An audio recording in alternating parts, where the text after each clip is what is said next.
Ladies and gentlemen, the following segment of the podcast is presented exclusively by Hillsdale College. Now, in its 175th year, Hillsdale is a truly independent institution where learning is prized and intellectual enthusiasm is valued. Thank you for listening, and my sincere appreciation to Hillsdale for their sponsorship. He's here. He's here. Now, broadcasting from the underground command post, deep in the bowels of a hidden bunker, somewhere under the brick and steel of a nondescript building, we've once again made contact with our leader, Mark Levin. Hello, everybody. Mark Levin here. Our number, 877-381-3811, 877-381-3811. All right, folks, got lots to discuss, so let's get started. What do you think? Maryland and the District of Columbia have sued. They sued months ago, claiming that President Trump violated the Emoluments Clause. Now, the Emoluments Clause is in the Constitution, and really it wants to prevent public officials, not just presidents, from being beholden to foreign governments. Specifically, it prevents public officials in this country from taking titles or positions in foreign governments or from taking remuneration from foreign governments. And so what the Democrats that run Maryland and D.C. are claiming is, because the President of the United States built a hotel in Washington, D.C., a great hotel, by the way, fantastic hotel, and because some foreign diplomats stay there, maybe they have a meal or two there, that the President of the United States is being enriched by this and hence influenced. Now, this is phony. The federal judge involved, the district court judge, was appointed by Obama, I would tell the Chief Justice of the United States, and he gave standing to Maryland and D.C., even though they didn't have any standing. They claimed, look, we get tax receipts from this hotel, so therefore we can raise the issue of the Emoluments Clause. That doesn't even make any sense. You get tax receipts, then why would you oppose anybody staying at the hotel? Then we look at New York State, another Democrat stronghold. The state Senate in New York has passed a bill of attainder, as the Wall Street Journal correctly points out. That is a bill that is aimed directly at one citizen, one individual. That is clearly unconstitutional under our federal Constitution. That's not how you pass bills. That's what they did in Britain, in the Parliament, under the control in many respects by the monarchy. That's not what we do in this country. Apparently, it is, I guess, if you're a Democrat state. And then if the Assembly passes it and the governor signs it, what New York State is saying is it will turn over the state tax returns of the President of the United States to Congress. To Congress. You have Democrat states that are conspiring with the Democrats in Washington, D.C. More broadly, you have the Democrat Party at the federal and state levels working together, hand in glove, to bring down this president. The Democrat Party. You look at the House of Representatives. The Democrat Party has basically hijacked the House of Representatives as a tool not to comply with constitutional activities like passing legislation and budgets and spending. No. 6 House committees are dedicated to the destruction of Donald Trump. 6 of them. Scores and scores of subpoenas filed. Not about the president's official conduct, not about his conduct as president, but demanding his personal financial information, demanding to know about his bank accounts, demanding his tax returns, demanding information from his accountants, emails, texts, letters, on and on and on. And same with his businesses, all the returns and financial information and tax accounts of his various businesses. You think this is by coincidence that Maryland and D.C. and New York and these committees are doing what they're doing? We have Democrat attorneys general in these states, again, collaborating, coordinating, colluding, if you will, to try and thwart the president when it comes to immigration, when he tries to address sanctuary cities, when he tries to secure the border, withholding National Guardsmen, and so forth. Collaborating, coordinating. They're acting on behalf, ladies and gentlemen, of the Democrat Party, and it's in the Democrat Party's interest to smear this president, to character assassinate this president, by hook or by crook, in order to defeat him in 2020. If he can't be removed before then, which he can't, given the Republican Senate. They are creating controversies with these subpoenas, these lawsuits. They are creating conflict. They are creating confrontations. And having created these circumstances, they then have the audacity to claim obstruction of justice, obstruction of Congress, and that we're dealing with a dictator. This is diabolical. Diabolical. Collusion, special counsel, contempt, obstruction, impeachment, tax returns, bank accounts, constitutional crisis, self-impeachment, inherent contempt. You've heard it all. They've talked about jailing the Attorney General of the United States. They've talked about jailing the Treasury Secretary of the United States. Now they've talked about jailing the President's son, Donald Trump Jr. They got their criminal investigation. 2 years of wasted time. See, the President of the United States here, ladies and gentlemen, he's the victim. He's the victim. He was a victim when he was a candidate. The Obama administration, make no mistake about it, the Obama administration used the FBI, the DOJ, and the intelligence agencies to spy on the president's campaign, to create a fake scenario of Russian collusion, working with the Hillary Clinton campaign. They literally paid for, out of campaign dollars, a dossier which was produced with the assistance of Russian apparatchiks, even though it's filled with falsehoods. We know that the deputy FBI director, among others, a cabal at the Department of Justice and the senior level of the FBI, sought to oust this president and talked openly about the 25th Amendment of the Constitution. This is shocking. We know that an individual in the Deputy Attorney General's staff under Obama, that would be Sally Yates, Bruce Orr, is married to an opposition research analyst at Fusion GPS, which was paid to destroy Donald Trump. Incredible.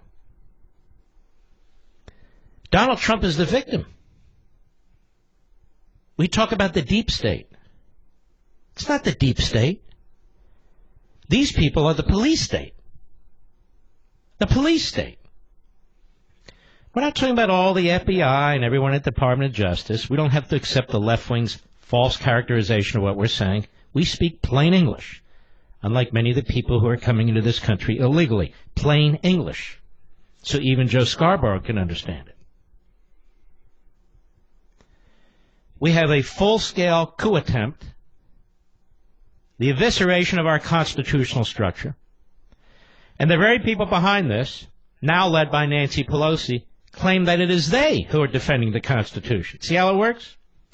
And it's Trump who wants to be impeached. She's a disgrace. The Democrat majority in the House of Representatives is not following its constitutional responsibility. It is the opposition research arm for a Democrat candidate who will eventually be selected to run against Donald Trump. It's pure and simple. Pure and simple. And anyone who gets into the way is going to be smeared, like the Attorney General of the United States. Now let's talk about this subpoena to Donald Trump Jr. coming out of the Senate Intelligence Committee. Senate Intelligence Committee is chaired by Richard Burr. This is a very bizarre man. He is the senator from North Carolina. He's already announced he won't run for re-election. Of course not, because he wouldn't win. The media love him because he's said to be bipartisan. Now, bipartisan in Washington, D.C. means Republicans who attack Republicans. Republicans who seek to undermine the president. That's Richard Burr. And as I understand it, from a report I just heard, Marco Rubio has no problem with this. If I'm wrong, he or his staff can call into this program and tell Mr. Producer to come on the air. But it took some Republicans to back this, or it wouldn't have happened, because the Republicans control the committee. Now, Donald Trump Jr., who I've never met or spoken to in my life, Donald Trump Jr. has testified for 20 hours on Capitol Hill and 9 hours in front of this committee. He's presented boatloads of documents to Congress. He's a private citizen, mind you. He was investigated by the special counsel, who would have liked nothing more than to indict him, but he couldn't, and he didn't. We heard on TV and radio over and over again that Don Jr. was going to be indicted. That's what their sources told them. So now, again, they go after the president's children. And a Republican, or Republicans, are doing this. The establishment.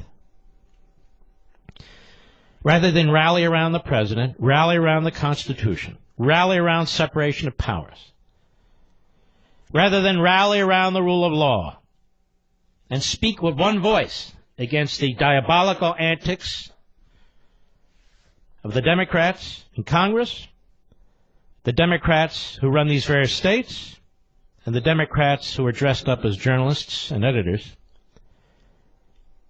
they undermine the president and his family.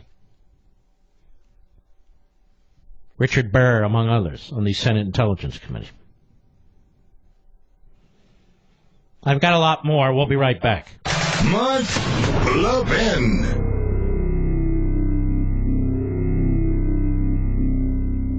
Folks, many of our nation's oldest colleges were founded to teach students to seek truth, recognize what's beautiful, and hold up what is good. But sadly, many have lost their way. Locked in the grip of political correctness, they no longer allow free and open discourse, and instead peddle their moral and cultural relativism. Thankfully, there's Hillsdale College. Since its founding in 1844, Hillsdale has remained true to its original mission, to provide sound learning of the kind essential to preserving civil and religious liberty and intelligent piety.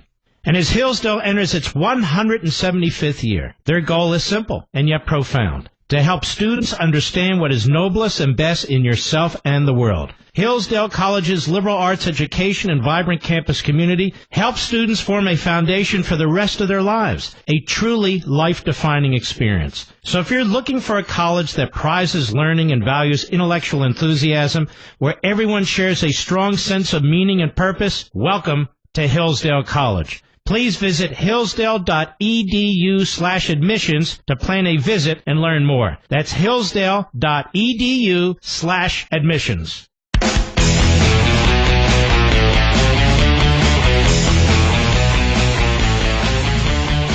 I want to thank Roger Simon at PJ Media for his beautiful review of my new book.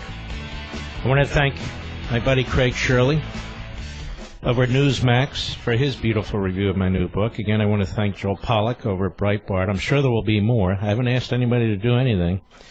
And they're getting, pre-publication copies. It comes out on May 21st. You can get your copy, pre-order it on Amazon.com right now. I just looked, it's 40% off. I told you we're going to have a very strong media presence, and it's really going to start next Friday night. with a 1-hour special on the Hannity program, carried into the evening, into the weekend on Jesse Waters. We're going to be doing Fox and Friends Sunday. We're going to do Judge Janine. In addition, we'll be on the Christian Broadcasting Network, the Trinity Broadcasting Network. I can't even remember them all. We have some wonderful interviews from various columnists and journalists who are coming to the Levin TV studio. And so I hope you'll get your hands on a copy as soon as you can and pre-order your copy at Amazon.com. Again, it's 40% off. Now, this changes. Sometimes it's 30%, 35%, but right now it's 40% off. And that's a big deal for a book. On freedom of the press, I think it is. Well, what these guys have said is the timing couldn't be more perfect. The timing couldn't be more perfect, and I agree. Timing really could not be more perfect. Nancy Pelosi, ladies and gentlemen, she needs to become a household phrase, but a household phrase in a very negative way.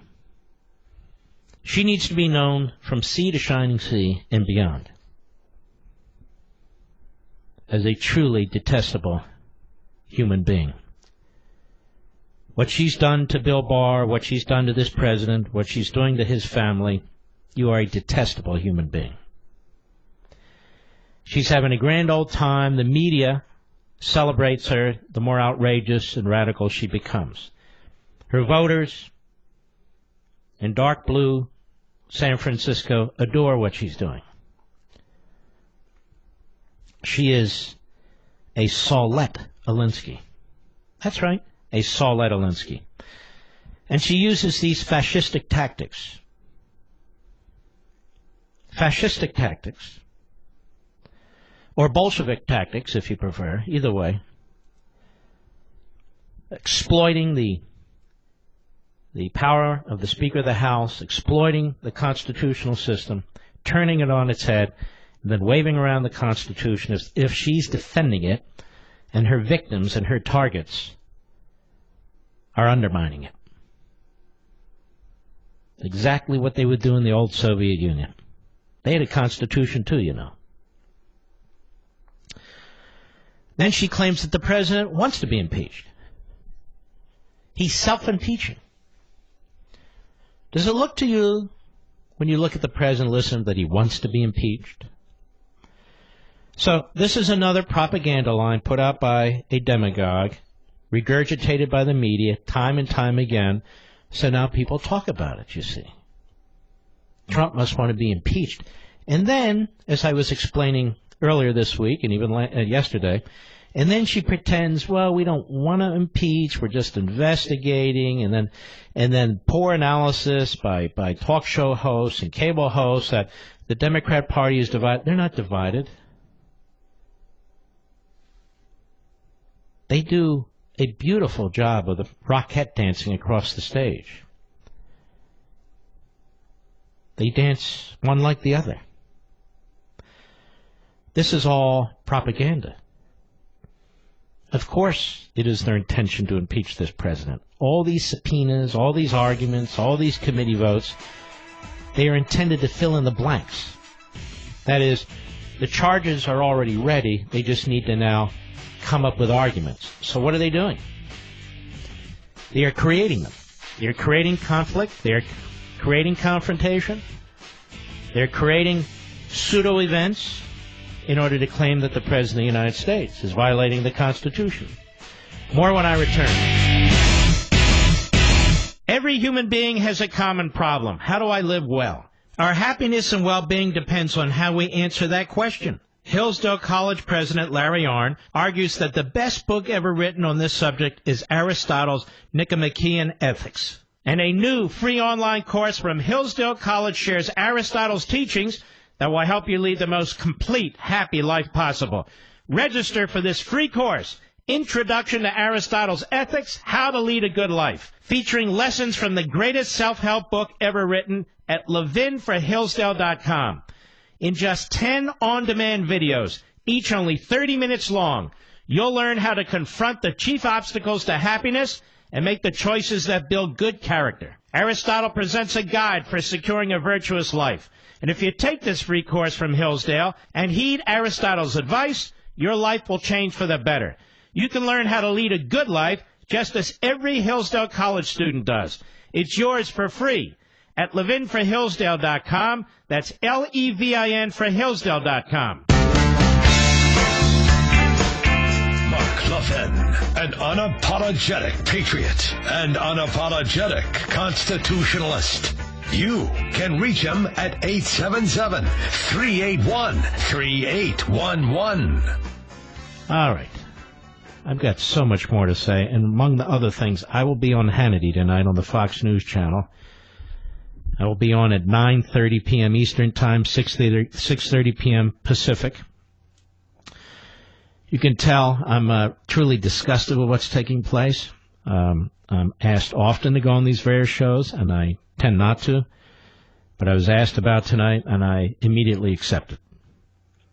And so I'll be on at 9:30 p.m. Eastern, 6:30 p.m. Pacific. And I'm going on these programs to defend the Constitution, to defend liberty, to defend the president, and to affirmatively reject what's taking place on the other side and to condemn them and to engage them. That's what I'm going to do. It's very, very important. Now, I think all these people who are being subpoenaed by these various committees, including now the Senate Intelligence Committee, I think all of these individuals should say no. You see, the Congress does not have the power to bring criminal prosecutions. And so they'd be referred to the U.S. Attorney and or the Public Integrity Section of the Criminal Division of the Justice Department, which is all under the authority of the Attorney General of the United States, who they're about to hold in contempt. So the Attorney General should give no measure to the rogue, fascistic activities of Nancy Pelosi and her rogue, fascistic lieutenants. They claim to be the resistance. Now we need to be the resistance. Resist we much, to quote Al Sharpton, and much we will. That'll be chiseled in some monument somewhere, I'm sure. Certainly not in this country. And so resist we much, and much we will, as far as I'm concerned. And so I would say no, if these individuals are subpoenaed. And you can see how crazy the Democrats are. Crazy. They want to put everybody in jail, whether they appear, whether they don't appear, whatever it is. They want to put everybody in jail who they disagree with. Now, here's an example. Richard Blumenthal, the senator from Connecticut. There must be a number of great patriots in Connecticut, but they're apparently outnumbered by really stupid people. To elect this sleazeball to the United States Senate, this liar who said he was a combat veteran from Vietnam, never been to Vietnam. Well, maybe as a senator. And, of course, he's on CNN today because we all know CNN gives voice to the sleazy, to the ratfinks. CNN was quite intrigued for a long time with Stormy Daniels and her lawyer. You know, Mr. Felony, whatever his name is. Anderson Cooper even did a major interview with the porn star. And how do they know that she's a porn star? Do they watch it? Certainly doesn't look like a star to me from afar. But CNN loved it. Had their porn star, their felonious lawyer, and they went on and on and on with it. MSLSD, same thing. And so, in that tradition, in that genre, they bring in Richard Blumenthal. Maybe not a porn star, but more of a political prostitute, I would say. And here's Richard. Cut 8, go. He fails to answer, he ought to be put in jail. If he fails to comply with a lawful subpoena, he has no privilege prison is the only answer. There you go. This is a sick man. But there's a lot of sickos in the United States Congress. And by the way, they're supported by the media. See, the media are intelligent, they're fair-minded, they're objective, and Blumenthal sounds perfectly legitimate to them. But here's this guy, Stephen Cohen, Mr. Fried Chicken Man. Mr. Fried Chicken Man on CNN. That Bill Barr should be thrown in prison. Cut 9, go. So Chairman Nadler has talked about moving to contempt proceedings if the Attorney General doesn't comply. What would that actually look like? Well, I hope it would be inherent contempt, because in inherent contempt, we'd go out and take him and bring him in and have him personally brought to the House. If it's a similar, you actually want to send out like the Sergeant at Arms and force the Attorney General to come? Yes, because otherwise it's up to the Justice Department. The Justice Department is not going to do anything to take a contempt citation from us and enforce it against their boss. So, you know, you've got an impossible situation there, and it leaves us no other alternative. All right, shut up, idiot. Go back to KFC. Now, ladies and gentlemen, the ringleader of this mob is Nancy Pelosi. Stretch, as I like to call her, because it's obvious she's had a number of, well, she's well known around the office of plastic surgeons all along the West Coast. I think that's quite obvious. This is one of the reasons her eyes pop out of her face like ping pong balls, and one of the reasons she has difficulty blinking. Anyway, Nancy Pelosi is doing a lot of press briefings and going to a lot of press events at the Washington Compost with Robert Costa. Complete loser. Why, PBS decided that they would also hire him. Robert Costa. Nancy Pelosi. And Nancy Pelosi is very popular right now. I believe she was on the Time magazine cover, and she's on the cover of a lot of things. Her photo should be in the post office, but it's not. And here she is at a press briefing today. Nancy Pelosi. Gee, I wonder what she's going to say. Cut 2, go. And yes, there is some enthusiasm, but... For impeachment. Go ahead. It's not as... You act as... sometimes people act, I'm not saying you, but sometimes you act as impeach or nothing. No, it's not that. It's a path that is producing results and gathering information. So basically she's confessing that this is an opposition research operation using the House of Representatives, using committee staff, using tax dollars, using subpoenas to simply investigate the President of the United States for the purpose of investigating the President of the United States. That's not the job of a House. Otherwise, the opposition party in the House will do this every election cycle. Just throw out tons of subpoenas for bank records, for tax returns, for accountants, business activities, union activities, whatever it is. Gather it all up and say, you know, we need this to do oversight. And if you don't give us all this information, well, then you're violating the Constitution, you're obstructing Congress, and you must be a dictator. Go ahead. And some of that information is that this administration wants to have a constitutional crisis because they do not respect the oath of office that they take to protect and defend the Constitution. Who is she to lecture anybody about the oath of office? Who is this clown? This constitutional illiterate? This power-hungry Svengali? To lecture anybody about the Constitution? She knows exactly what she is doing, and she knows exactly who she is. And so do we. We know exactly what's taking place here. Go ahead. Constitution of the United States. 3 co-equal branches of government. Separation. There are 3 co-equal branches of government. Separation of powers. But they do different things. Congress is not free to investigate a president just to investigate a president and collect all this private financial information on him, among other things. Otherwise, the president reports to the House of Representatives. If impeachment is viewed that way, and unfortunately, by some pseudo-constitutional experts, former defense lawyers, former federal prosecutors, unfortunately, they don't get it. That's okay. The fact of the matter is that the House of Representatives is out of control. It is overwrought.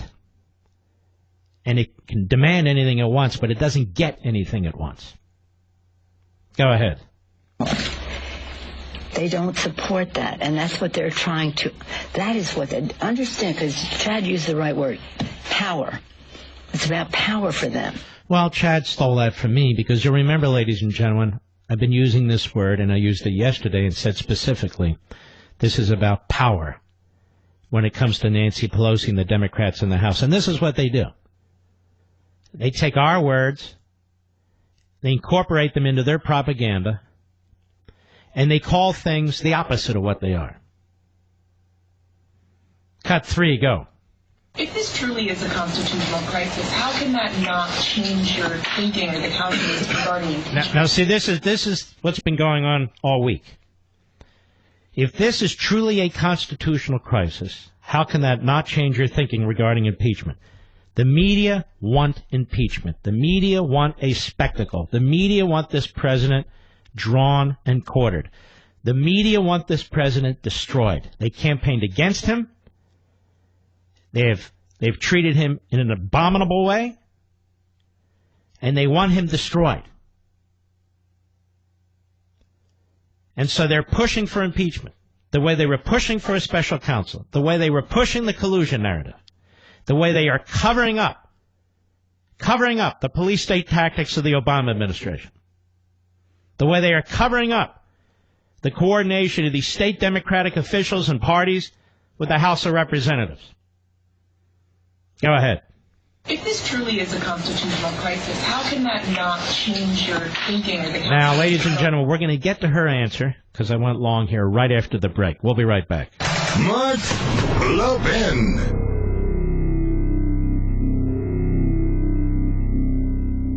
Since its founding in 1844, Hillsdale College has provided students with sound learning of the kind essential to preserving our civil and religious liberty. Now, I want to tell you about Imprimis, the free monthly speech digest of Hillsdale College. Imprimis is dedicated to educating citizens and promoting civil and religious liberty by covering important cultural, economic, political, and educational issues. First published in 1972, Imprimis is one of America's most widely read publications in support of liberty, with more subscribers, 3.9 million, than the Wall Street Journal and the New York Times. And recent Imprimis publications have addressed issues like free speech, the regulation of big tech, mental illness, and the American medical insurance system. And because America's founding principles are so important, Hillsdale offers Imprimis absolutely free of charge to anyone who requests it. That's right, you can subscribe to Imprimis for free.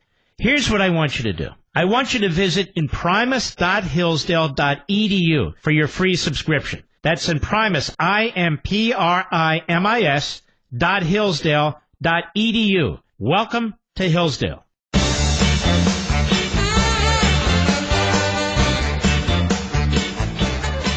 All right, let's take a call, shall we? I think we shall.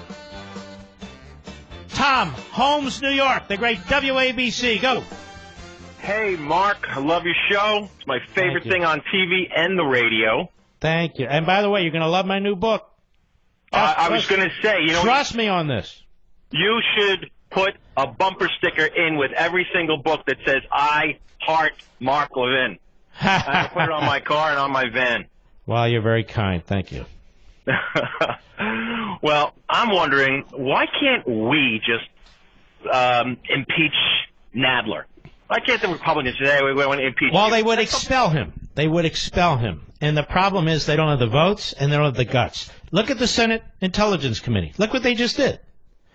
They're going after Trump's son. After all this, after a criminal investigation, after a House investigation, after a Senate, we want to see you again. 20 hours in Congress isn't enough. God knows how many hours in front of the prosecutors isn't enough.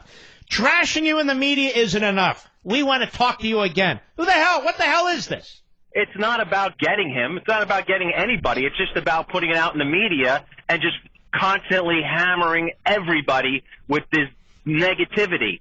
They probably know they can't get him, but if they can call him in and say it's no, it's a trick. It's a trick. What happened was Michael Cohen went up there and he lied through his teeth. It's one of the reasons he's in prison today. And now they want to bring Don Jr. up about this meeting, get his comments, and then make a referral. It's a setup by a Republican chairman of the Senate Intelligence Committee, the loathsome Richard Burr. A nobody. A know-nothing. All right, my friend, good job. I much appreciate it. We'll be right back.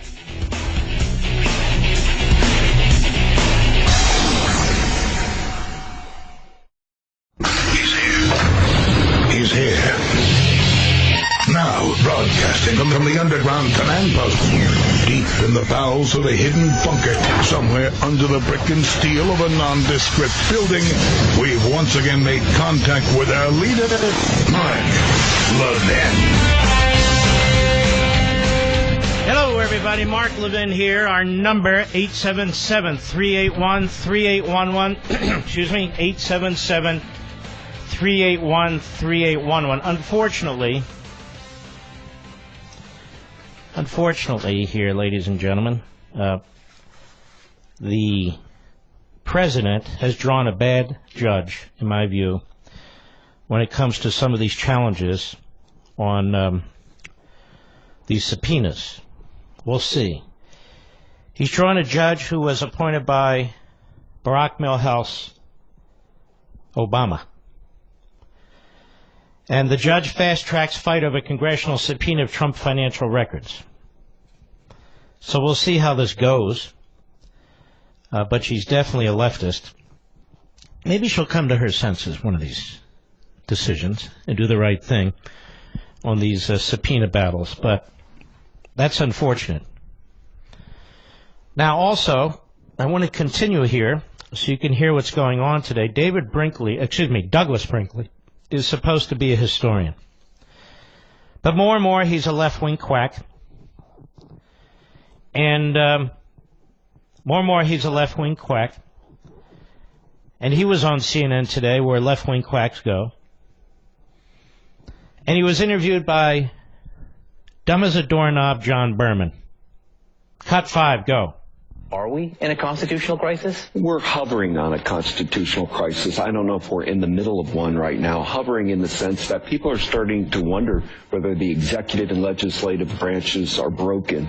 Part of our constitutional mandate is that these branches get along in some way. And right now we're seeing a big power play by the White House to treat Congress as a non-entity, to have an attorney general like Bill Barr come and act so condescending and arrogant and cold-shouldered to the Congressional Judiciary Committee was stunning because he really was visually showing contempt for Congress as a institution.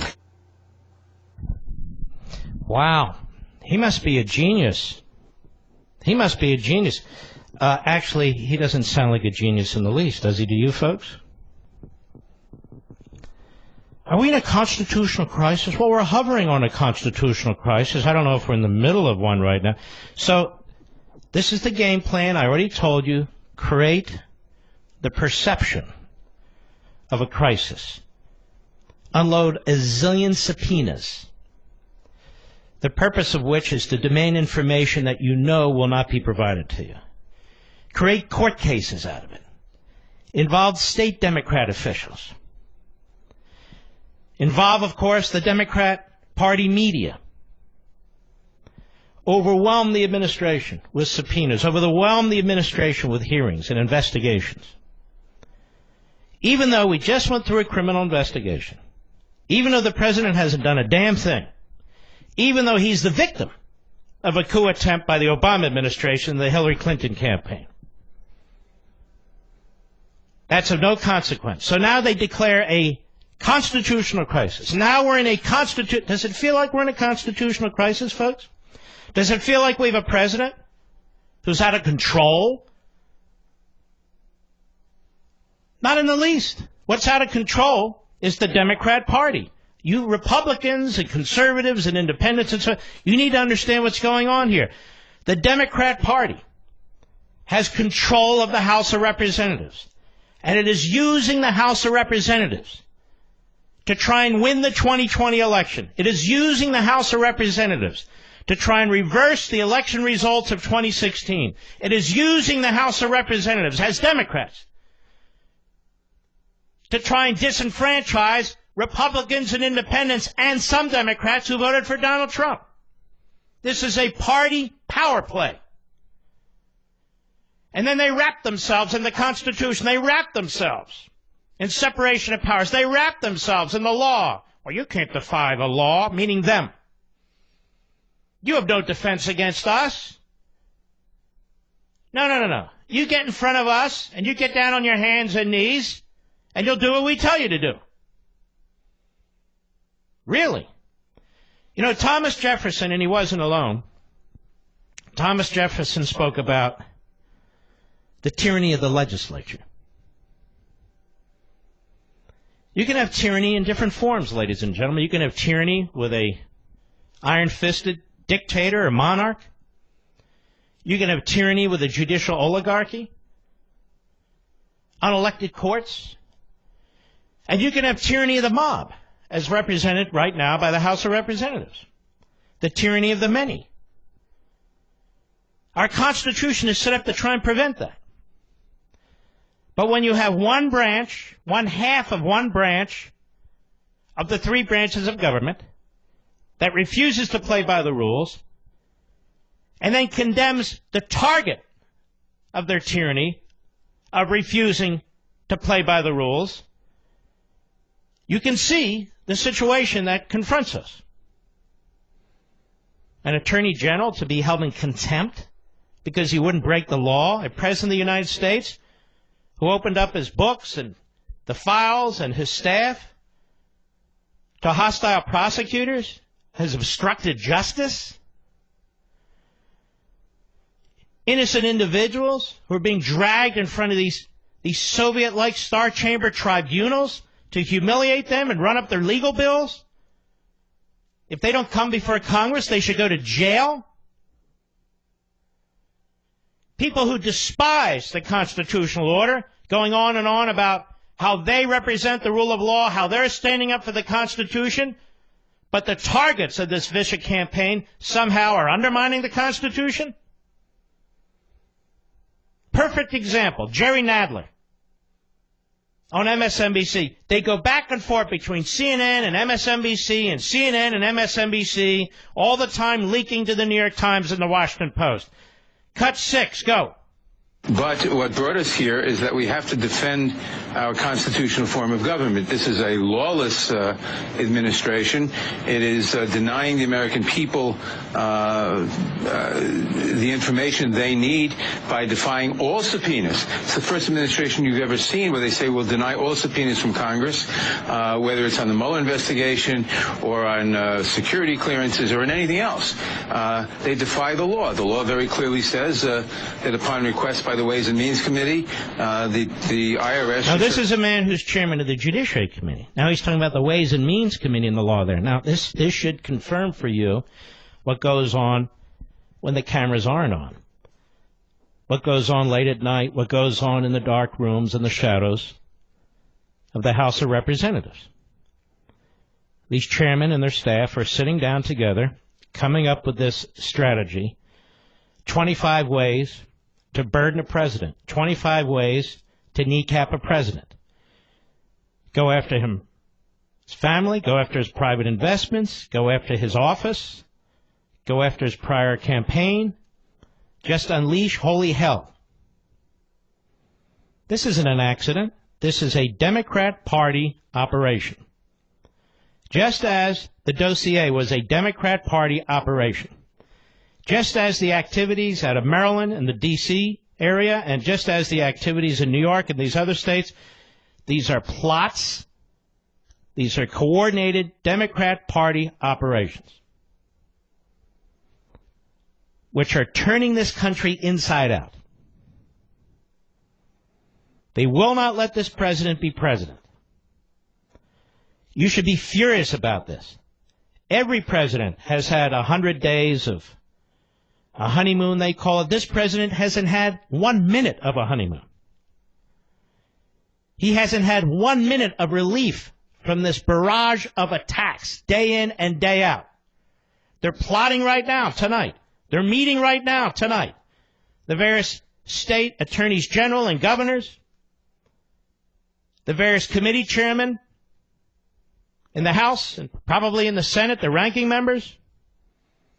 They're plotting, they're leaking to their friends in the media. Tell me, do you see any difference between the media, what the media is saying, what the media are pushing, and the Democrat Party? Do you see any difference whatsoever? There is none. There are none. Go ahead. Anybody's taxes. They're simply ignoring that. So they're ignoring the law. They're not ignoring the law. They're challenging the subpoenas. They're going to court. Mr. Nadler, as chairman of the House Judiciary Committee, is a constitutional illiterate. He's a moron. He's a dunce. Just because Nadler says you will provide X, Y, Z doesn't make it so. It doesn't make it constitutional. He's being challenged. That's the way the system works. He doesn't like it. He wants the secret grand jury information. Now, he can look at it in a skiff, but he doesn't want it that way because he knows the administration can never give it to him the way he wants. He wants the classified information. He can look at it in a skiff, but he won't do that. He wants it available so they can leak it. So they can leak it. He wants to know about what criminal investigative activities are taking place related to Russia. He can look at them in the skiff, but he doesn't want to look at them in the skiff. He wants to leak it. He talks about the House Financial Services Committee, which is run by Maxine Waters, and their subpoenas for the president's bank records. Says they just ignore the subpoenas. These are outrageous subpoenas. Just because you issue a subpoena, just because you write the word on a document, subpoena, and sign it, doesn't make it lawful. Doesn't make it lawful. The Ways and Means Committee wants the president's taxes. The president's challenging that. He says he's defying a subpoena. No, he's not. He's challenging it on constitutional grounds, separation of powers, and Article I authorities, whether Congress has this authority, as well as the right of a private citizen to have his private taxes kept private. He's not defying anything. He's challenging it. He's following the process, is the president. Go ahead. Stonewalling and hoping that they can get away with it. We cannot have a situation where the president... Get away with what? What is it that he's getting away with? They want his tax returns. Well, what is it that he's getting away with in his taxes? How do they know what he's getting away with, quote unquote, his taxes? They want his bank records. What is he getting away with? They're his bank records. They don't want to reveal confidential 6E secret information under federal statute. What are they getting away with? They're not getting away with anything. Because you challenge this tub of lard? Somehow you're violating the Constitution? Go ahead. Or a dictator. I mean, the American people understand that nobody... Stop trying to claim that you speak for the American people. You're a left-wing, radical kook Democrat who is supported by voters who are left-wing, radical kook Democrats. The idea that you and Pelosi and Cummings and Maxine Waters and Elliot Engel and all the rest of them, the idea that you represent the whole country is laughable. It's a pathetic joke. It's a pathetic joke. And yet they claim to represent the country, and they claim to be defending the Constitution like good little Bolsheviks. Go ahead. Not the president. Nobody may be above the law. And that includes you. That includes you. You're not above the Constitution. You're not above the law. Just because you're a temporary chairman of a committee in the House of Representatives doesn't give you the authority to do what you're doing. Go ahead. Well, that's probably saved us that was that. But it's really quite remarkable, isn't it, folks? Now, the President of the United States, on the subpoena of his son, look how he has to deal with this. Look how he has to deal with this. His son. His son's dragged into this. A reporter at the press conference today, the press event, I should say, today. Cut 7, go. Mr. President, as you saw, the Senate Intelligence Committee has subpoenaed Don Jr. That's the Republican-led Senate Intelligence Committee. What do you make of that? Well, I was very surprised. I saw Richard Burr saying there was no collusion 2 or 3 weeks ago. He went outside and somebody asked him, no, there's no collusion. We found no collusion. But I was very surprised to see my son. My son's a very good person, works very hard. The last thing he needs is Washington, D.C. I think he'd rather not ever be involved. Remember, he said to me a long time ago when I was thinking about running, Dad, if I could help, let me know. It's not my expertise. It's not something I really like, but whatever I can do, you're my father, whatever I can do. He's now testified for 20 hours or something, a massive amount of time. The Mueller report came out. That's the Bible. The Mueller report came out, and they said he did nothing wrong. It doesn't matter.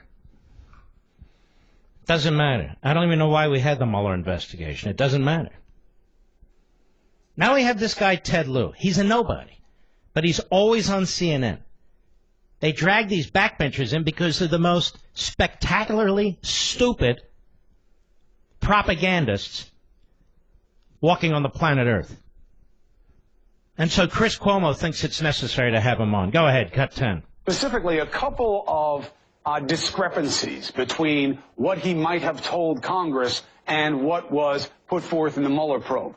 To wit, one, that he says he didn't tell his father and he told nobody but Kushner and Manafort, who were at the Trump Tower meeting, about it. So now Chris Cuomo knows more about what took place than Mueller and his band of Democrat-doning prosecutors. It's just incredible. This guy's an idiot. He's been wrong from day one. Go ahead. However, another witness, Gates, says he told an entire meeting of staff and other Trump family members. How big a deal? This is a pretty big deal because it could be perjury by Donald Trump Jr. This is why it's so important to get the full unredacted Mueller report as well as all the underlying evidence. Every special counsel and special prosecutor's report before this, they've all been presented to Congress unredacted. So Leon Jaworski and Watergate, Congress got the full report. Ken Starr, Congress got the full report. So Attorney General Bill Barr is going way out of his way to disregard prior precedent. All right, that's enough. We'll be right back.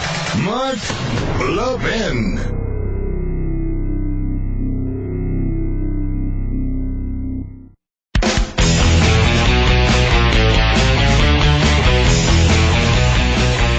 Well, I have only 1 minute. It's hard to say intelligent things in 1 minute, at least for most of us. So let me try this on you. On freedom of the press. Mark, you keep talking about unfreedom of the press. Well, you know what? When you read this book, you'll know why I keep talking about it. Here's the thing. If I don't talk about it, nobody else can talk about it, because it's not released yet. And I wrote it. So I know what's in it. And I know you, my audience, my beloved audience family. That's why I tell you to go to Amazon and grab a copy. Grab a copy. They're first edition copies. They're 40% off. I'm telling you, there's going to be reprinting, second, third, fourth, fifth editions. You're going to want to get a first edition copy. You go to Amazon.com now, 40% off. If you're thinking about Father's Day, now's the time to act. Before Father's Day, you think ahead, on a lot of things. You can save a lot of money. I'll be right back.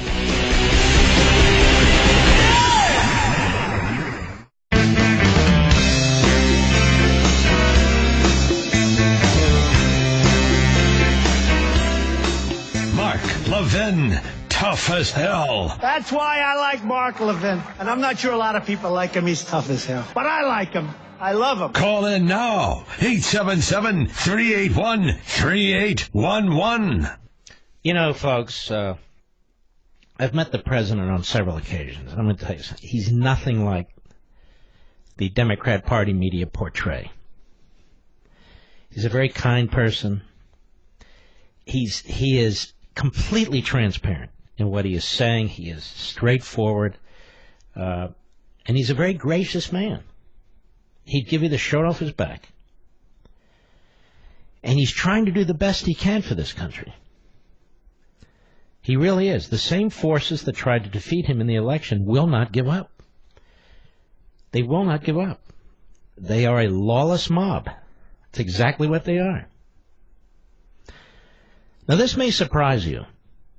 You've heard almost every Democrat running for president has endorsed the Bernie Sanders plan of Medicare for all. I like to call it the Bolshevik plan.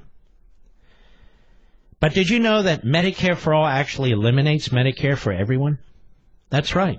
Those of you on Medicare, those of you who have been paying into Medicare, Medicare for all is not Medicare, and it doesn't work like Medicare. It has nothing to do with it. So if you're, and that's what the Dems do, that's what the liberals do, that's what rhinos do. They repackage this stuff to try and confuse you. So if you're on Medicare, or Obamacare for that matter, or have employer-based or union health insurance or any other kind of private plan, and you like your plan, forget it. You're going to lose it. Totally. 100%. Because Medicare for all is Bolshevikism for all. In other words, it eliminates all of it. And you're not allowed to opt out either. You know, even in some of these far-along socialist countries, you can go ahead and find private health care. Not under the Bernie Sanders plan. There's nowhere to go. So the Democrats' so-called Medicare for all plan isn't based on Medicare at all. It's not based on health care at all. Everyone will be thrown into a one-size-fits-all government-run socialist system where bureaucrats decide what treatments you can have, what prescriptions you can have, what technologies you can have. This is right in line with the recent proposals to force arbitrary price controls on prescription drugs, by the way. But, Mark, isn't socialist medicine less expensive? Well, it is in Venezuela, I understand, where there is no medicine. In fact, there's no toilet paper, and there's no liberty. Now, of course, it's less expensive if your 75-year-old father is denied a pacemaker or an expensive drug for your premature granddaughter is deemed too expensive. Sure, then it's cheap, but it's deadly. Medicare for all sounds just great, doesn't it? Unless you happen to need medicine, an operation, health care. Unless you're very old, very young, or very sick. Get the facts. Go to truehealthcarefacts.com, truehealthcarefacts.com. That's truehealthcarefacts.com. Let's take a call, shall we? I think we will. Jen, Queens, New York, the great WABC. Go. Hi, Mark. How are you, Jen? Okay, I'm going to be honest with you. That's a good way to be, by the way. I've been a lifelong Democrat. Yeah. My mother and my father, they're both Clinton, Hillary supporters. Mm-hmm. And I think this is just out of line what they're doing to Trump. And really? I know this is shocking to everybody right now, but I think this is just ridiculous. And I just hope that this is all over. We can just look forward to 2020, but I kind of feel like it's just going to get worse. I'm very rational with this. I'm not saying that I agree with Trump on everything, but he's kind of, getting to me so far. And I hope that this is all over, and that's all I have to say. Well, no, I want to ask you a question. When you look at this president, you disagree with him on a number of issues, but you don't have a hate for him. No, absolutely not. Okay, but when you look at him and you didn't vote for him, you voted against him. Mm-hmm. You care about the country and you care about the system. Isn't that it? Mark, absolutely, yes. And this is what I don't understand. Do people understand that the structure is being destroyed from within the structure? He won the election. Let him serve his 4 years. If you think you can beat him, then beat him. But to go after his family, to unleash criminal investigations, now to pretend that there's some constitutional crisis. Mm-hmm. I mean, these people, they just walk in lockstep on the left. It's unbelievable to me. And, Mark, my mother, she's an immigrant from the Dominican Republic. She's a legal immigrant. She's been through the whole process. She's waited. She's been online. And she's starting to, sway to the right a little. She's saying, I did this for so long. Why should anybody hop the border and just be granted all these, things? And we all agree with that. And, I mean, any logical person with brain cells agrees with that. Mm-hmm. And it's kind of hard to talk about. There's a lot of people that apparently don't have brain cells. We call them liberals. I hate to tell you. And I really hope that things will get better, but They're not going to get better unless one party is going to have to defeat the other. And this is what I try to explain to people who talk about we need bipartisanship. Not right now. It's not going to fly. The other side has to be defeated again. And they have to be defeated again. Barr needs to get to the bottom of what took place in this coup effort by the top level of the FBI, among others, and the Hillary Clinton campaign and the Obama administration. I'm telling you, we cannot allow this to stand, because Republican, Democrat, or otherwise, we must have our constitutional republic. I feel like they tried to uphold the Constitution, but they want to destroy it in any kind of way, by lying, cheating. Are you sure you're a Democrat who voted for Hillary? Yes, I did. My fiance is a conservative, and he's for Trump, so... Oh, he's having an influence on you. Yes, he is, and I love him so much. We're getting married in October, and he's Wonderful. 100% Trump. Is he a Levinite? Why do you think I'm listening to you? Oh, that's good. I like this guy. What's his name? What's his first name? His name is Brandon. Brandon, baby. Keep it up. One person at a time, but you can only marry one woman at a time, you know? And I'm going to tell you something. Conservative women are much beautiful than liberal women. Whoa, you're really making a leap, aren't you? Well, a lot of liberal women look like Bella Abzug. You remember Bella Abzug? No, you don't remember. No, I'm 30 years old. Okay, Bella Abzug. Well, never mind. She's sort of an old AOC. Okay. Let me show By the way, you. what's in the background there? It sounds like toads or frogs. What do you got going on there? What's in the background there? I don't know. You don't hear that noise? I do. We live in Whitestone, Queens. Okay. Yeah. You hear that? What is that? It's not me. I'm not hallucinating, am I? What? No, you're not. All right. Well, God bless you. You sound like a lovely lady, and Brandon's very lucky. It is Brandon, right, Mr. Producer? But did you hear it? It sounded like croaking frogs. Frogs in the back. Don't forget, folks, you know what's happening at 9:30 p.m. tonight? I got to race out of the bunker, the radio bunker, and rush to the Ronald Reagan studio where we'll be doing the Hannity show at 9:30 p.m. Eastern, 6:30 p.m. Pacific. She was lovely. Richard, Brooklyn, New York, the great WABC. Go. Hey, Mr. Levin. Good evening. Good evening. Yeah, I want to talk. I've been in the pest control business for over 40 years, and I want to. Wait a minute. You're in the pest control business? Yeah, I want to talk about. Hold on now. Individual. There's a lot of people bothering me. Can I call them pests? Oh yeah, sure. Especially Nadler and Schulmer. You need to be in the liberal control business. Let's call them what they really are. They're not rats. People want to call them rats. They're not rats. They're mice. Rats have courage. Mice have none. Really? And the reason they are the way they Hold are. on now. Have you confronted a lot of rats? Real rats? You have no idea. In New York, I hear they're like 2 feet long. You have no idea. I can't get into it now. I can write a book about it. Maybe. You can ride those damn things. You know how scary that is? Well, I've been in crawl spaces with them, and yeah, I've had them on my hat. Do they attack? No, you guys are going to be calm and collected. That's all. You know. The problem is in New York, you got these 2 foot long rats all crying.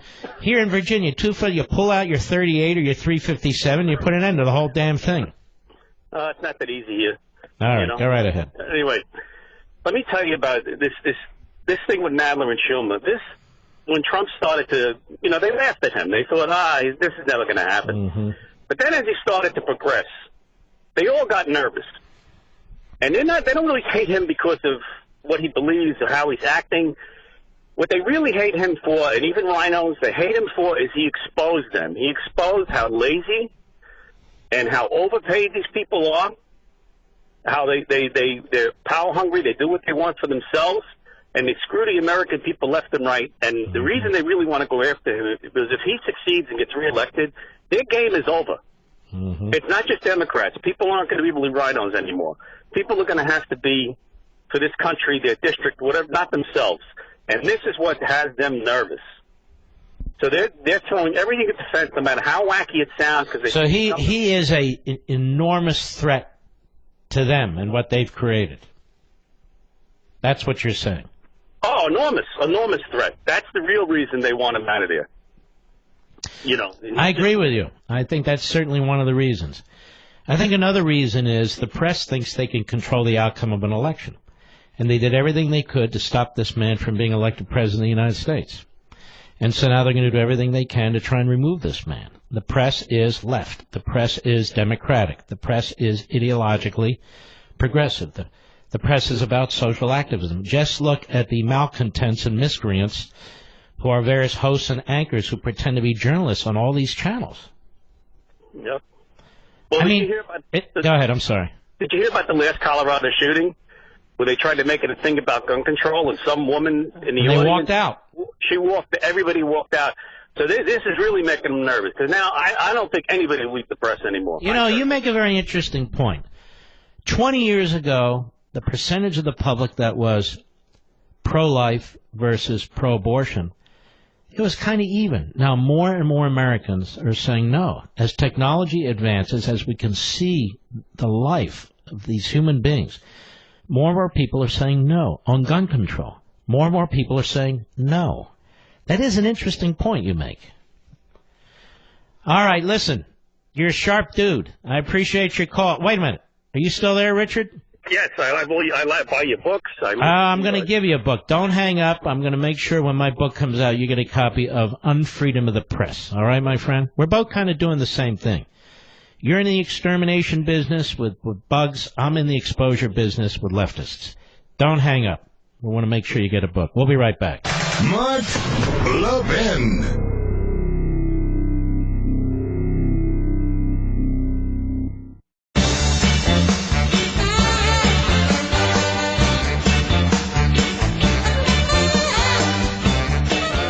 Every human being has a common problem. How do I live well? Our happiness and well-being depends on how we answer that question.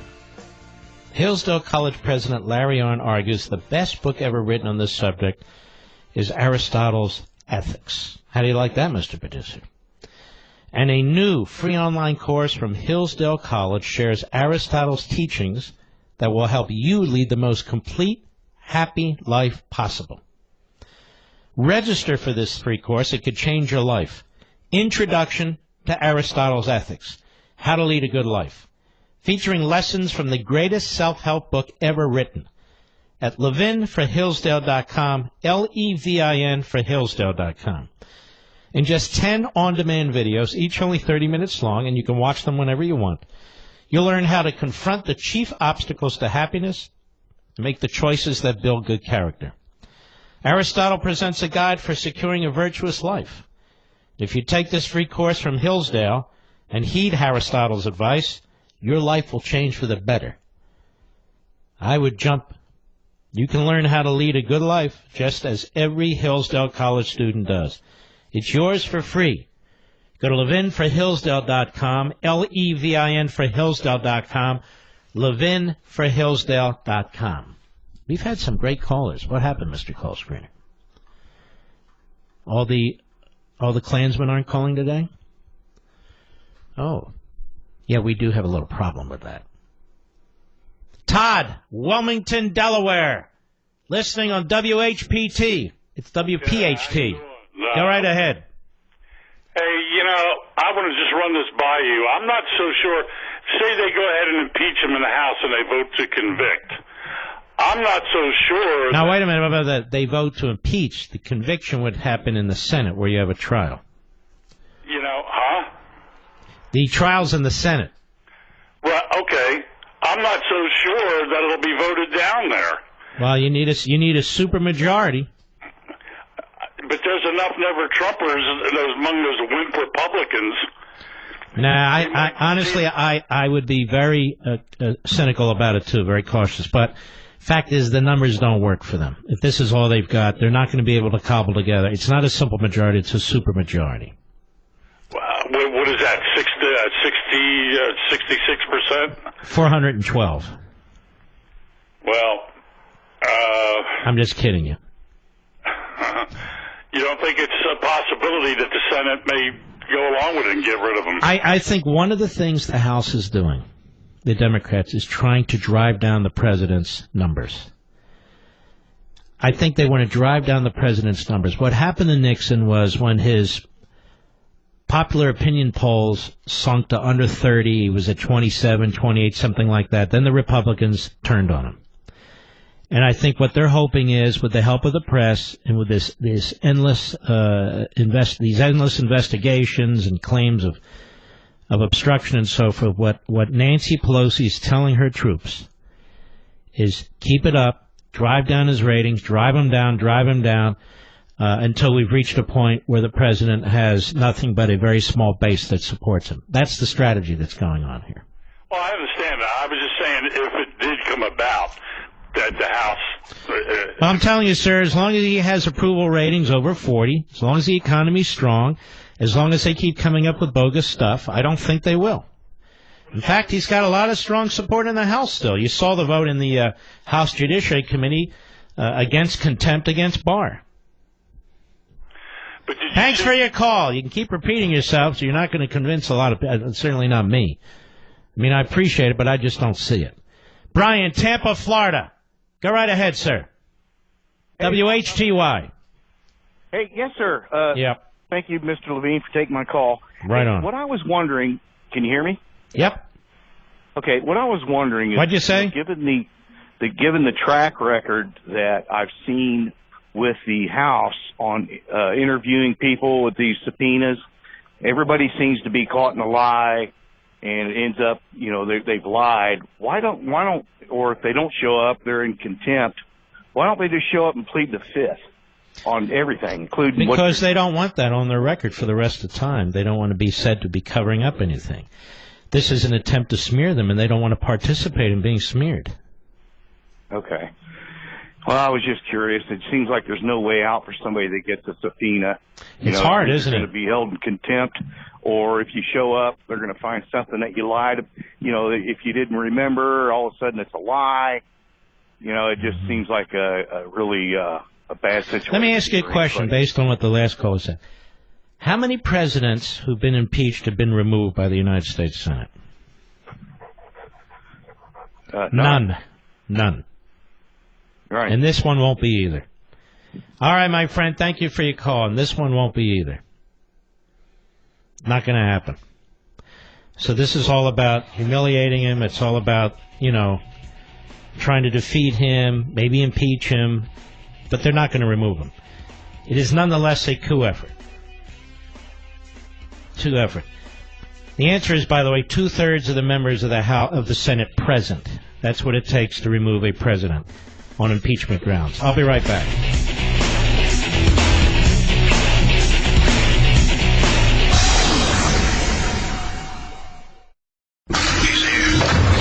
He's here. Now, broadcasting from the underground command post, deep in the bowels of a hidden bunker, somewhere under the brick and steel of a nondescript building, we've once again made contact with our leader, Mark Levin. Hello, everybody. Mark Levin here. Our number, 877-381-3811, 877-381-3811. Let's do a little test here. During the break, I've been thinking about this and writing it down. What has Nancy Pelosi done during her career? What has she done for the country? Better yet, what has she done to the country? She's destroyed our healthcare system. She's eviscerated our military. She's exploded the national debt. She's undermined the integrity of our electoral system. What else has she done, Mr. Producer? Very, very damaging things to this country. She has all but eliminated our border security system, has she not? She's obstructed efforts to secure our borders, I think. I'd be curious to know any other ideas you folks have. She has, what? She's got a long history of condemning law enforcement. Look what she's done to her own city. Look at San Francisco today. Look at San Francisco today. Feces, needles, homeless, tents. I mean, it's terrible. So Nancy Pelosi is Speaker of the House. And she wants to drag the rest of the country into her hell. That's the way I see it. And she is, in the end, a menace. But she's also a constitutional illiterate. I keep saying this, and I want to prove it to you further. The Washington Compost yesterday had Nancy Pelosi, old stretch, as a guest, and she mumbled her way through. And I want you to listen to this. Cut 12, go. Is Congress, at this moment in history, actually functioning as a co-equal branch? Now, this is supposed to be reporter, I think it's Costa, throwing her softballs, or grapefruits, if you will. He knows what she'll say to that. Nonetheless, listen to her answer. Go. I think we're a superior branch, quite frankly. So she thinks Congress is a superior branch. They keep saying co-equal branch. Now it's a superior branch. So she can't even get it straight. Congress is a superior branch? Superior to what? To the executive branch? Superior to the courts? She's a power-hungry nut job. Go ahead. We have the power to make the law. No, you don't. You don't make law. You pass bills which do not become law until the president signs them. You don't make laws. You make bills. And if the president signs the bill, it becomes a law. That's what the Constitution requires. So no, you don't make laws. You moron. Go ahead. The president enforces the law. So we have a big role. We're closest to the people. You're not the closest to the people. You're closest to the people in your congressional district. I have nothing to do with you. You're completely alien to my community and to me in every comprehensible way. It's the President of the United States and the Vice President of the United States who stand for election in the entirety of the country. That's why when my good buddy, and maybe we'll debate this very, very calmly, and I think it would be a lot of fun. My buddy Andy McCarthy had a piece the other day at National Review Online making the case that, of course, you can indict a sitting president. Framers didn't object to that, but of course they did. They didn't know about prosecutors or the Department of Justice or U.S. attorneys. They were never created. They were created later by Congress. You can't have an inferior employee who can take out an elected president of the United States or the commander-in-chief, but I'd be more than happy to discuss that. But that aside, she says they're the closest to the people. They're the closest to the people in their district. It's only the president and the vice president who are elected nationwide, who stand for election nationwide. So she's wrong on two counts. She's wrong on two counts. She says they make laws. No, they don't make laws. They pass bills.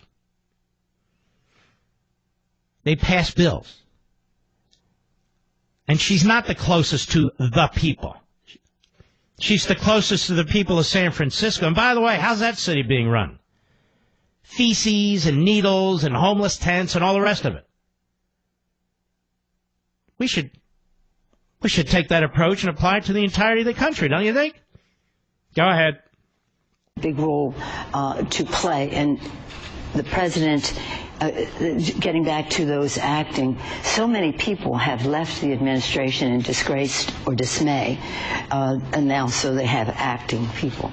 And some of those people have... No, that's not why they have acting people. They have acting people. I mean, she means appointees. They have acting people. I mean, she's barely coherent. Because your counterpart in the Senate, Schmucky Schumer, has been blocking the appointees. That's why there's so many acting people, actually. Nancy, may I call you Nancy? Nan, may I call you Nan? How's that big Doug husband of yours, Paul? Is he doing okay? Paul, Mr. Investment Banker and Financier, and I'd love to see 10 years of his in your taxes. What do you think of that, Nancy? Can we see 10 years? Can we see your bank accounts? Can we subpoena your children so they can appear before committees and we can see if they're colluding with any enemies? Just to check. Just to make sure everything's working out, oversight. Can we see your tax returns, Nancy, you and dummy Paul, just to make sure that, the IRS is functioning properly? Can we get your bank accounts just to make sure our banking system's functioning properly? Can we do that, Nancy? You jerk. You jerk. Go ahead. Financial, personal aggrandizement on decisions that they make. This is as dumb as it gets. You have a multi-billionaire who puts aside his business, who's not running his business, who's in the White House, gives his salary away. Nancy Pelosi's a multimillionaire. She's not giving her salary away, I notice. Gives his salary away to the government or to charities. Nancy hoards every penny she can get. And somehow he's using the presidency to make money. Prove it. Prove it. You got to have some kind of basis for these allegations. They're not a basis for an investigation. Well, because we think it might be happening. That's not the basis for an investigation. But again, she exposes herself. As ugly as that is. She exposes herself. That's what this is about. Trashing the guy, trying to find stuff on the guy. Yeah, this is, actually, we're the superior branch. We're the superior branch. What, is that what the Constitution says? No, I don't think so. Go ahead. They don't want to subject themselves to the scrutiny of being confirmed. It's really a very, very sad situation. Oh, you're such an idiot. Subject themselves to the scrutiny of being confirmed. You mean like Brett Kavanaugh? Who the hell would subject themselves to that other than a guy that's so desperate to be on the Supreme Court? Seriously. Who the hell would subject themselves to this? But that's not what's happening. There's plenty of people who are subjecting themselves to this. But here we are. We're in a constitutional crisis. Constitutional crisis. Now, why do they keep pushing this agenda in the media and in the Democrat Party and on the comedy shows late at night? You know how they get. The pack, the group think. It's all in the book. You're going to love it on Freedom of the Press. Anyway, this group mentality, where does it come from? Constitutional crisis. Because they hear what Nancy Pelosi says and they repeat it. Or they say it and the Democrats repeat it. They're one and the same. They're one in the same. Now we face a constitutional crisis. Why? Because the president won't cough up all of his personal information. So that's a constitutional crisis? The courts will settle this, rightly or wrongly. The courts will settle this. So how is that a constitutional crisis? It isn't. Now, Don Lemon is among the biggest reprobates on television. Absolute bozo the clown. So he's thinking, I got to do a big show today. And a big show for him is about 14 viewers. Maybe 15 if you count a pregnant woman and her child. So Don Lemon's thinking, all right, let me see, let me bring in Sheila Jackson Lee. Wow, Sheila Jackson. Oh, yeah. Nobody's sharper than Sheila Jackson Lee. And by the way, that's another one who abuses her staff. She's for the little people, don't you know? As long as she's crushing them under her high heel. Now, we have Don Lemon. He says, of all the guests I can have, I'm going to have Sheila Jackson Lee. She's the brightest of the bright bulbs. I mean, seriously. Cut 14, go. You say that the president is trying to take a wrecking ball to the Constitution. Chairman Nadler says that we're in a constitutional crisis, but he also says impeachment may not be the answer. Why not? See, now, why not? Why not? I mean, come on. CNN wants the president impeached. Don Lemon, Chris Cuomo, the other conga line of fools and freaks, they want the president impeached. So come on. But I'm a news person, and I'm protecting freedom of the press, don't you know? Let's hear what Sheila Jackson Lee has to say. Go. Well, I think what the answer is for us to get the truth and for it to be presented to the American people. I'd like to have Director Mueller come to this committee and have his hearing and testimony be presented in prime time for the American people to hear his answers. We have no narrative that we want to give other than the truth. Oh, sure. We have no narrative we want to give other than the truth because we're Democrats, we're leftists, and we all know that's all we're about, the truth. Right, Don? Why don't you impeach the guy? Go ahead. And the question of impeachment is one where you have all of your facts, you have all of your witnesses. Impeachment is never too late. We're not running away from it, and we're not rushing toward it. Wow. So the question is getting the witnesses, hearing the testimony, and presenting the truth to the American people. Yeah, and that's what we count on from the Democrats in Congress, presenting the truth to the American people. Right, ladies and gentlemen? Especially Sheila Jackson Lee. There's nobody better. Now, Al Green, he's back. Al Green. Al Green has wanted to impeach Donald Trump since before when he was a developer, he wanted to impeach Donald Trump. Al Green's another genius, and of course, he's on TV. He's on C-SPAN. Cut 13, go.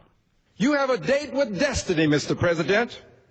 Your fate is in the hands of 435 members of Congress. You are not above the law. No one is. No, that's not true. Obama was. Hillary was.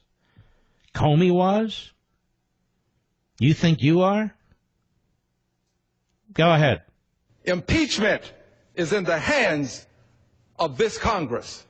That man, Mr. President, is a member of this Congress.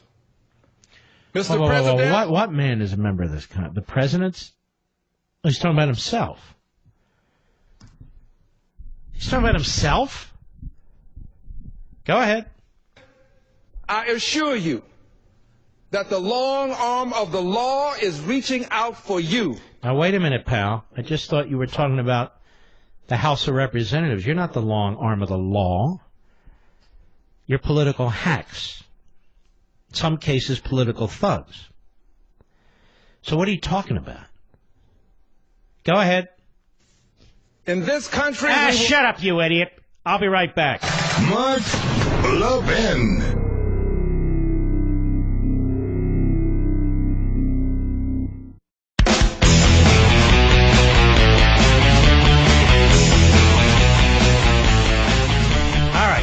Take a caller here.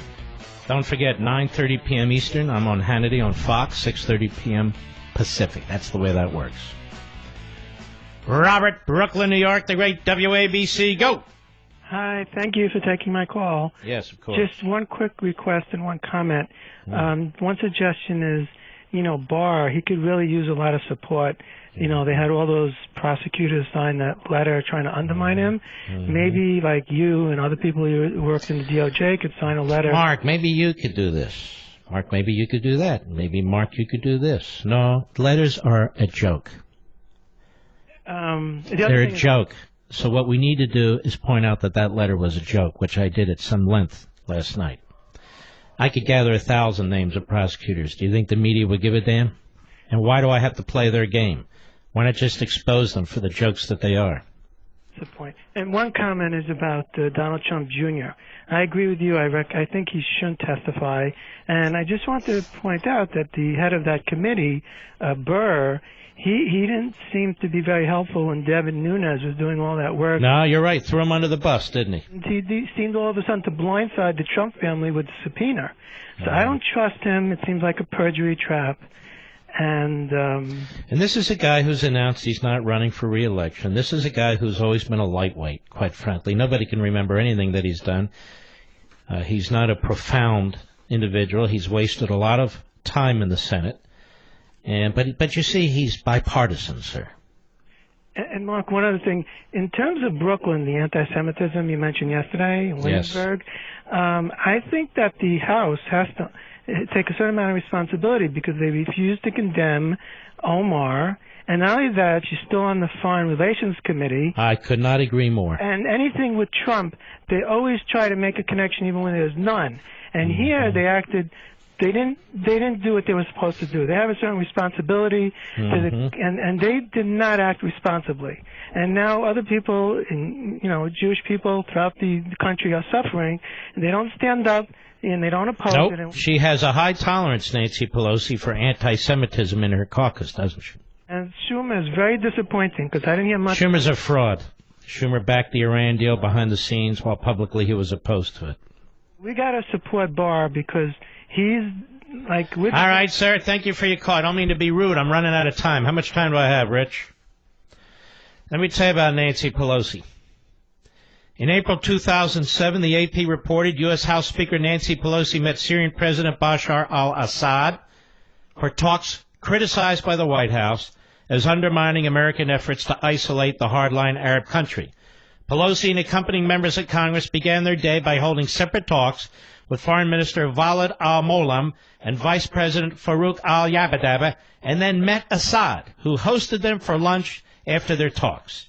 Pelosi's visit to Syria was the latest challenge to the White House by congressional Democrats, who are taking a more assertive role in influencing policy in the Middle East and the Iraq War. And I wrote about this on Freedom of the Press. You want to talk about collusion? I give examples of collusion. So this brutal regime in Syria, slaughtering its own people, even back then. Nancy Pelosi met with the genocidal mass murder. And Nancy Pelosi is going to lecture us about collusion and obstruction and the Constitution. No, I don't think so. I'll be right back.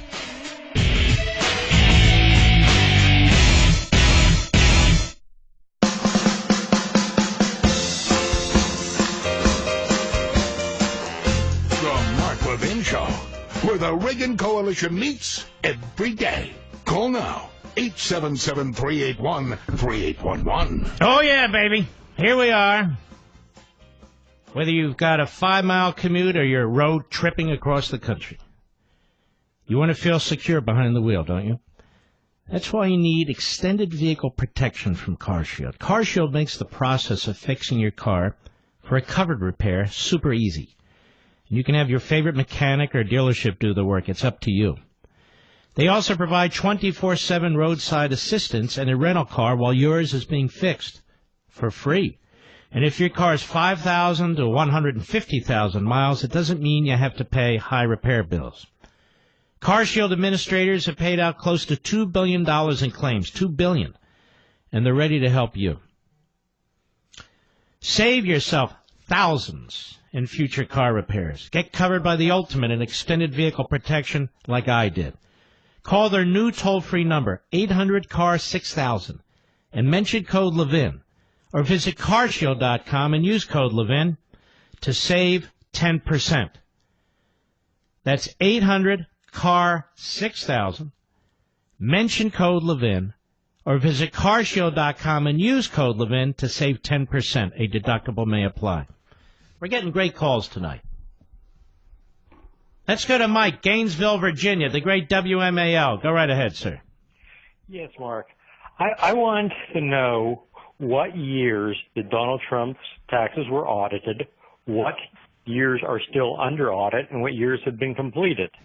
And they should be able to release the information because that will only tell us whether he's telling the truth or not about his taxes. I don't care what you want. What do you think of that? I know the American people should have no right. Oh, the to know American. if You the speak for president the is a American crook people, or is- pal. The American people spoke on Election Day. No, And they said, pay attention. I'm educating you. I know it's hard. The American people spoke on Election Day. Oh, yes, they did. It's called the Constitution. You might want to read it. You don't really believe in it. Well, sir, I want to see Nancy and Paul Pelosi's tax returns because, you know, Nancy said they make the law there in the House of Representatives. She's Speaker of the House. So any law that's made must come through her. Any budget that's passed must come through her. I would like to see 10 years of her tax returns. Wouldn't you, sir? Get off that phone, you idiot.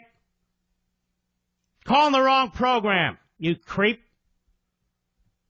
Doesn't want to have a discussion. He can barely control his hysteria. I got to have Trump's tax returns. I got to have to.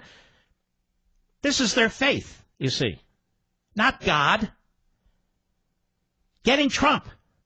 I need his tax return. I got to have his bank records. I need to have letters from his account. I got to have them. The American people. Notice how they always wrap themselves in the American people. Who is this schlub? I don't even know who he is. And yet he speaks for the American people. Nancy Pelosi, elected from one of the most left-wing cities on the face of the earth, where they have puke all over the place, feces all over the place, drug needles, all the rest of it. I speak for the American people. No, you don't. First of all, you can barely speak, but you don't speak for the American people, you jerk. None of you do.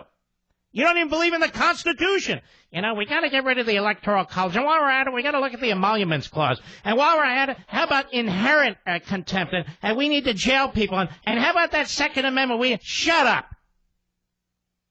These people just need to be told now and then to screw off. Like that caller, he didn't want to. We need the tax returns. I want to know if he's telling the truth. Shut up. All right, let's continue, shall we? Let's see here. Well, I want to thank. Oh, there it is. Let's go to Diane, Tucson, Arizona, the great KNST. How are you, Diane? I'm doing pretty good. How are you enjoying the flood of illegal aliens into your community? Let me tell you, it's pretty bad, and pretty worried about the situation. But I remember when John McCain said, who else is going to pick the lettuce? Do you have enough lettuce there in Tucson? I'm just curious. Oh, there's cotton, but the machines pick that. Yeah, exactly. All right, my friend, go right ahead. Well, you were just mentioning Nancy Pelosi. I've never really felt so disgusted with an individual, and the superiority complex that she has, like she's above the fray, and I've just realized recently how low down and dirty she really is. Yeah, she is. It's disgusting. I think we should start a hashtag Queen of Poopville or something like that. Oh, jeez. And by the way, KSFO country, you know I love you. You know who I'm talking about. Those liberals who are destroying your neighborhoods. Anyway, go ahead. The Queen of Dunville or something. That the way that she just demeans the office of the presidency. No, you're right. You're right. In her sly and witty way, where I just. All right, Diane, I share your concern and frustration. By the way, now it's time apparently to trash John Bolton. The advisors around the president are trying. They're itching for war. What is with these code pink Republicans? What is this? It's just so stupid. Pat Buchanan, others, my buddy Tucker's at it now. So now John Bolton's the enemy. Iran. The reason we moved a fleet and bombers into that area is because Iran has threatened us, not because John Bolton wants war with Iran. And the other thing is that is really quite demeaning of the President of the United States, to suggest that the President isn't smart enough, strong enough, wise enough to make his own decisions, that he's nothing more than a creature who responds to his advisors. Now, we know that's not true. We know that's not true. John Bolton is a patriot. He has a realistic sense of national security. And it's tough sometimes when you have to call out the enemy. It's tough sometimes when you have to confront the enemy. But better to do it over there than here, and Iran is an enemy. He's not. Why is it that Bolton is itching for war? How about Iran is itching for war? Doesn't that make more sense? Good Lord. Let's continue, shall we? Pat, Gainesville, Florida, the great WSKY. Go. Hello, Mark. Hello. I think it's about time that the Republicans went on offense like the Democrats keep doing. Yeah? They have been after this president since day one. I believe that Bill Barr should indict, what's his name? I forgot his name now. I don't know. Fill in the blank. There's a whole bunch of them.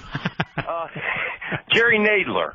Nadler? I like that. His name is Jerry Nadler, but Nadler's fine by me. He should indict Jerry Nadler for ordering a sitting attorney general to violate federal law by turning over documents that he can't lawfully turn over. Interesting. I don't know that he could get away with that, but I do think the executive branch has a lot of power. And if they're going to be accused of abusing power and so forth and so on, maybe they should use some of that power with some of these members of Congress. You know, they control the IRS, and if they believe, members of Congress, that the president should release his taxes, then I believe every elected official should release 10 years of their taxes. Don't you, sir? I absolutely believe that. I believe every member of Congress should release all their bank account information, don't you?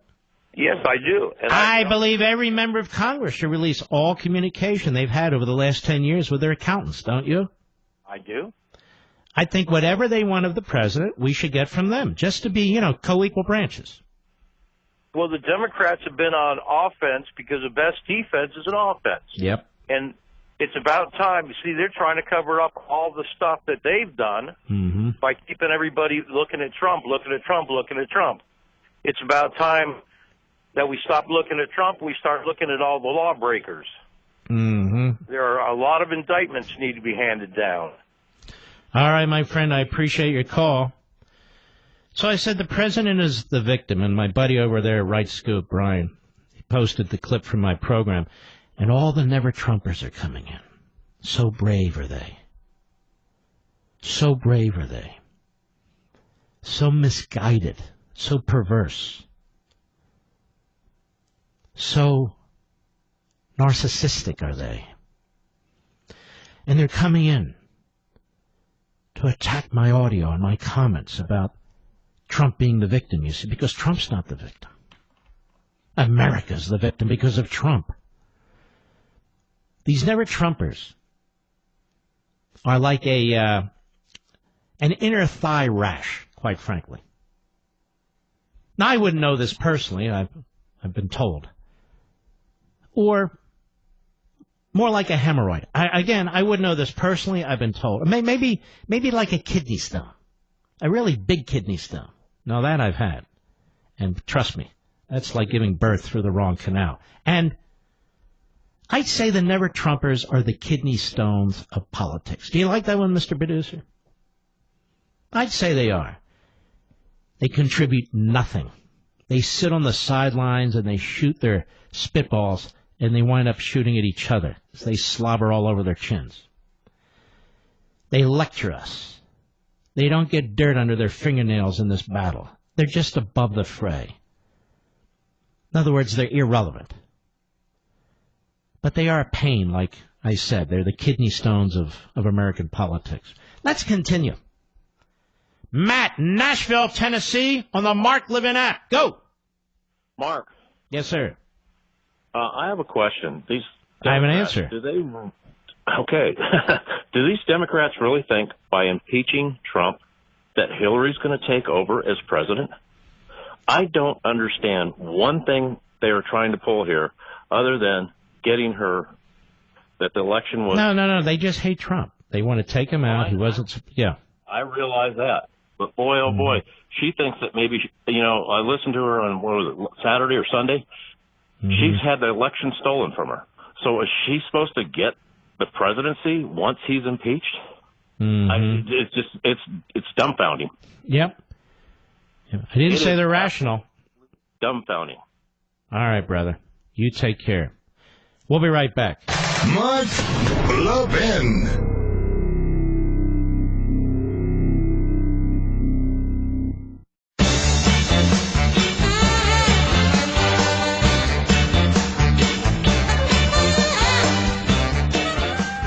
Mother's Day is coming up. There's absolutely nothing most of us wouldn't do to make sure the special moms in our lives aren't happy. Provide a personal anecdote. Okay, let me do that.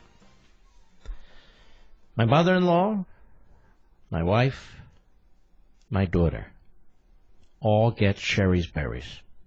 Sherry's Berries has special Mother's Day berries designed just for Mom. They're topped with chocolate chips, pink shimmer sugar, and swizzles. You choose your delivery date to ensure Mom gets your gift of Sherry's Berries exactly when you want her to. And your satisfaction is always guaranteed. Don't wait until the last minute on this one. Visit Sherry's Berries. Now, this is how you do it. You go to berries.com today to order freshly dipped strawberries starting at $19.99 for the moms in your life. And to make Mom really happy, you can double the berries for just $10 more. Mother's Day is Sunday, May 12th. You know what today is? May 9th. You're running out of time. So immediately, my advice, visit berries.com, that's BERRIES.com, click on that microphone at the upper right corner, and enter my code Levin. That's berries.com, click the microphone, code Levin. Again, click that microphone and please enter code Levin. Levin. Don't forget, in about a half hour, really 40 minutes, I will be on Hannity on the Fox News channel. I hope you'll check us out over there. I'm in a rare form. I just am. I can tell. All right, let's see here. The audience, you folks have been great. Let's go to Diane, Sacramento, California, the great KSFO. Now, Diane, don't get mad at me. As much as I like your Warriors, I've been rooting for the Rockets, Houston. Okay. I don't know. So do you hate me now? Or you don't care? I don't know about that. Right. I got to say this. Yes. You got to think about this. The liberals and the anti-Trumpers in the media are undermining President Trump. And it's like they're teaching how to disrespect and reject President Trump's messages in confrontations with like Iran and North Korea and China, Russia and all. And if our enemies doubt the president's ability to confront them as the U.S. president, they'll promote and act on the Democrats' criticism of him. They'll be emboldened by it. You're exactly right. I mean, who do you think's rooting for Nancy Pelosi? The North Koreans, the Iranians, the Red Chinese, Putin. They're all rooting for the Democrats. Think that, he's powerless, he's going to lose power. They can just flip the bird to, the U.S. Plus, I just got to say this, I don't want to pay for Nadler's salary anymore. I swear to God, all the years he's been in Congress, the only thing he's done is lose weight. Mm-hmm. Okay. You're exactly right. All right, my friend, well said. All right, let's do this a cold call, Mr. Call Screener. Let's go to caller number 2. Just bring him up. Caller number 2, what is your name? My name's Rich. How you doing, Mark? And where are you from? I'm from Tucson, Arizona. Can you prove it, sir? Pardon me? Go right ahead.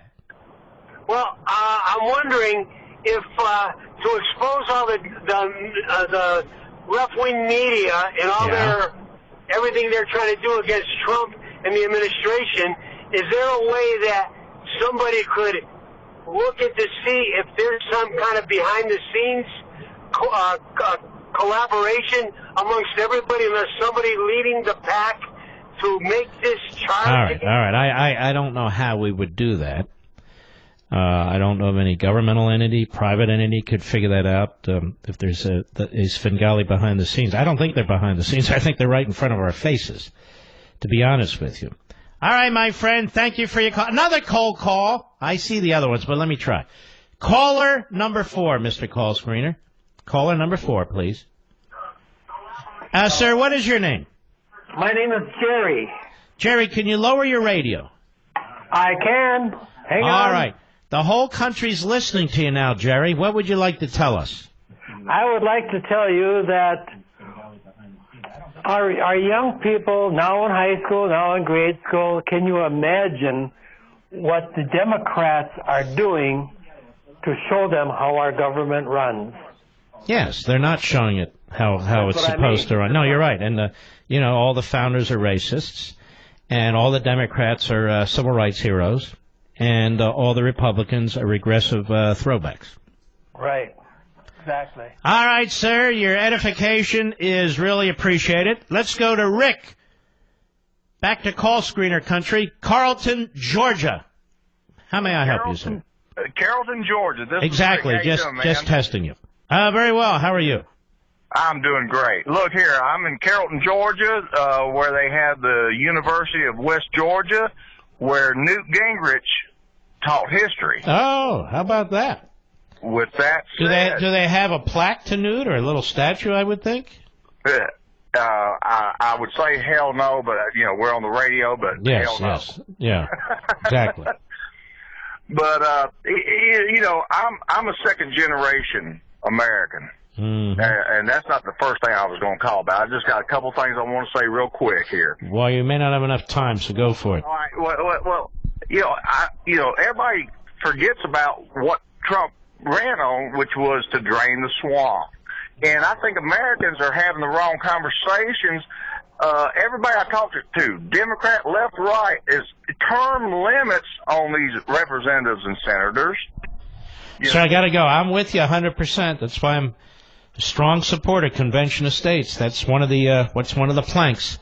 Ladies and gentlemen, thanks for being here. We salute our armed forces, police officers, firefighters, emergency personnel, all law enforcement, and all of you. I'm blessed by all of you, great patriots. Two things. I'm going to be on Hannity in 30 minutes on Fox.